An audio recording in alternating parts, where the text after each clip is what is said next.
Nous commencerons cette vidéo en vous apportant une excellente nouvelle concernant notre striker Ansu Fati. Même si beaucoup n'aiment pas Ansu Fati et espéraient qu'il soit échangé lors de cette fenêtre de transfert, de nombreux fans des culés aiment toujours beaucoup le joueur et ont hâte de le voir jouer dans cette nouvelle ère pour Barcelone, et c'est exactement de cela dont je vais vous parler maintenant.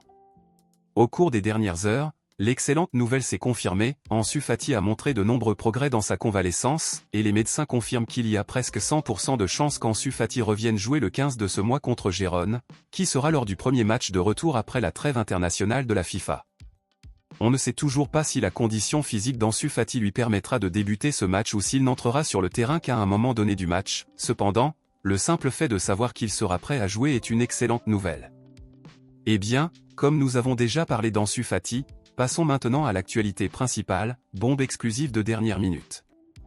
La fenêtre de transfert s'est fermée la semaine dernière, cependant, tous les clubs pourront toujours recruter n'importe quel joueur libre sur le marché à tout moment après avoir finalisé leur contrat avec leur club respectif, et avec cela, Barcelone recrutera éventuellement un de ces joueurs gratuitement.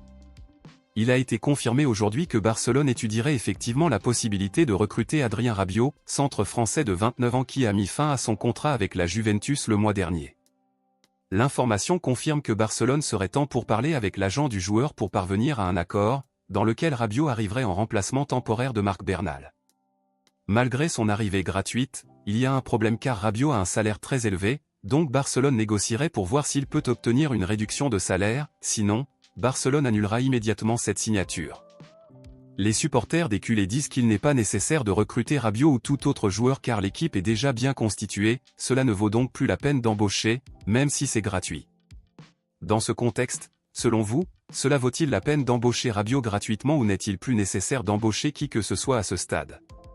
Dites-le moi ici et je lirai votre commentaire, je vous verrai dans la prochaine vidéo.